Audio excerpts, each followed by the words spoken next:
for this game. We're going to see these two teams play 3 more times here over the next couple of weeks. Will we see Stewie for any of them? What is she dealing with exactly? Maybe. She's got a bone bruise in her knee, and from what I understand, this is going to be, as Holly Rose said this on the broadcast last night, weeks, not days. And the expectation from what I'm told, though, is that there's hope that she returns before the playoffs, that she can return to get some time in here. Now, this is when people think she suffered this injury. It was against the LA Sparks the other night. But from what I understand, it might just be overall load that she's been carrying. I mean, obviously, she plays a lot of basketball. She had injuries to those legs before and that knee before. And so this is just a be a safe situation. Like, let's get you healthy to the playoffs and in your best possible shape. We maybe can learn a little bit from the way they handled Jonquel Jones. Right? She was out for a couple of weeks. She was really intentional and slow in bringing her back so that she could be at near full strength. Still working her way back conditioning-wise a little bit, but maybe that's a little bit of a blueprint for what we could see for a Liberty team that's already stacked, by the way. Emma Miesemann is on the way for them as well. I cannot wait to see these teams play a couple more times in the next few days. So that was a celebration last night, finally getting to see that. It was kind of deep into the regular season. We saw that first matchup, right? But we love to celebrate on NBA Today. Holidays, birthdays, anniversaries. So let's take a look back at the anniversary of one of the biggest off-season moves in NBA history. Extra, extra, read all about it. The big ticket is in town. Kevin Garnett is a Boston Celtic, the largest trade for any one player in NBA history. So this is probably my best opportunity to win the ring. So here we are, man, number 5. Right hand dunk Garnett. The game's original monarchy has regained the throne. Anything's possible. Anything's possible. I was saying possible. I caught you in the back there, Mark. Yeah. We saw you with the glasses. Happy trade anniversary to Kevin Garnett. It was 18 years ago today that KG was acquired by the Boston Celtics, joining Ray Allen and Paul Pierce to be the core of that 2008 NBA championship. A big acquisition can make all the difference, and we've seen some big moves this year, right? So let's just remind our friends of a few of them. The Nuggets, they traded away Michael Porter Jr. and a 2032 first rounder to the Nets for Cam Johnson, who had career best in points per game and field goal percentage last season. And then the Lakers, they got their center, DeAndre Ayton. He's on a 2-year deal. Ayton held opponents to 54% shooting at the rim last season. It ranked 11th out of the 221 qualified players there. And then elsewhere in LA, after trading Norm Powell, the Clippers, they signed Bradley Beal here to a 2-year deal. That's despite a significant drop in usage after leaving the Wizards. Beal still shot 41% from 3 in his 2 seasons with the Suns. Also leaving the Suns, of course, you know his name, Kevin Durant. He was traded to the Rockets for Jalen Green, Dylan Brooks, and some picks here. KD, he turns 37 in September, but he scored 25 points a game while shooting 50% from the field and 40% from 3 in 3 straight seasons. The first player to do that in quite some time. So, Perk, I should have introduced you as a core of that championship team in 2008 as well, but all of those moves have gone down this summer. I'm introducing that to you now. But which one do you think brings your squad the closest to winning a championship? Oh, by far it's the Houston Rockets. They're the only team, in my opinion, that's now looking eye to eye with the champs as far as the Oklahoma City Thunder. They had the pieces. They finished number 2 in the Western Conference last year. And what did they lack? They lacked the closer. Jalen Green couldn't be that. Kevin Durant is that.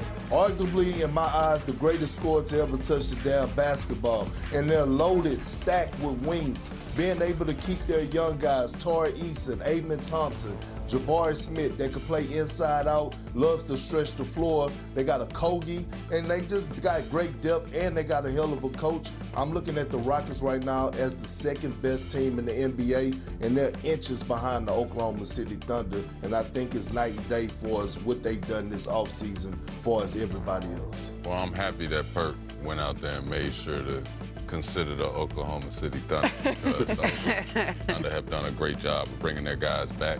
I know they're excited. They have an exciting group, but I'm looking to see the confidence that comes over them having a chip now. When you start talking about champions and returning to the floor after that, there's a little bit of a swagger and a little bit of a extra oomph that comes with it. And to see Chet, one of these guys that, you know, we saw flashes of it, but we didn't get to see the full thing. because he's such a young guy. Like, these are the moments where we start to say, hey, we're about to see the same team about to reign for a little bit. If we're gonna see one of those guys come out and do something, it's gonna be this year, so I'm excited for them. Man, y'all need to stop playing. Here we go. The Denver Nuggets. Come on, man. Cam Johnson, Yeah, Valanciunas, yeah, who could start for a lot of teams, without a doubt. got Bruce back, and they took the champs, your champs, to 7 games. They're a problem. They're number 2. Yeah, they're also in the Western Conference. All of these teams that you mentioned are out west. So I'm going to take a team in the Eastern Conference and say the New York Knicks, because they didn't lose a star player to an Achilles injury, right? Everybody else in the East has injuries to deal with. And I like the addition of Mike Brown. I like Jordan Clarkson joining that team. I like Yabusele joining that team. Yeah. I know those aren't big, flashy moves, but in the Eastern Conference, all you got to be is steady and healthy this year. Right, you really have to be healthy, but bench scoring was a huge issue for the New York Knicks last year. They seem to have addressed that.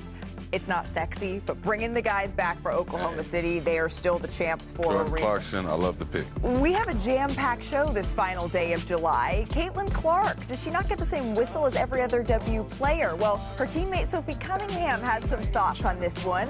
Hear from her. And Shump, what about age? Is it okay to start calling someone Unk? Can we call you Unk? Because Chris Paul made it clear what his nickname for Kawhi and James Harden is. Wait until you hear that. Plus, what direction are the Pelicans going in? And can Zion be that franchise player that we've all expected to be? We answer that and so much more here on NBA Mikes, because, you know, another day, another player podcast. This time we got a new one. It's courtesy of Fever guard Sophie Cunningham, who on the debut episode of Show Me Something, she showed that she stands up for Caitlin Clark, both on and off of the floor. Take a listen. You have seen players in our league try to, like, toughen up Caitlin. We call her Cece. Cece. Even when I wasn't on her team, like I know the talks that Phoenix had in the locker room of like, no, we're gonna prove her, we're gonna show her what the W really is. You know what I mean? And like, I get it to a certain extent. And like every rookie coming into the league, that's how you're gonna treat them. But there's just more for her. So it's her second year, and like now being on her team and like seeing it, I'm like, what are people doing? Like, actually, it's just too much. I think Caitlin's had a little bit of a target on her back probably since she came into the league. She pushes back though, Ramona. Yeah, some of that is just hazing. Some of that is exactly what Sophie said. But I also think that she's defined herself as the enforcer now. And I think the fact that her teammates have her back and they're going to stand up for her is what they've been waiting for. The question is, will the refs? See, I was sitting like 3 rows back from where this happened right here. And then I was sitting right next to the mascot when it got taken out in the Sparks game. So I'm thinking at some point it might be me. Next up, a fine example that if you get on a mic, we will find you this summer, my friends. We mean that with love. Like Atlanta's newest big man, Kristaps Porzingis. This is in Latvian, so this has been translated from the Latvian outlet Sporta Studija. He said, I think expectations are high. It's a great situation for me to come in and contribute, maybe even better than Boston, where it was championship or bust. Iman, can KP make as big of a difference for the Hawks as he did for the Celtics with less pressure? I think right now KP needs to make sure that he's healthy. I think that's all we expect from him. I do not expect KP to come in somewhere and to change a franchise or to bring something that we haven't seen. I think that he is great at keeping the train on the tracks and doing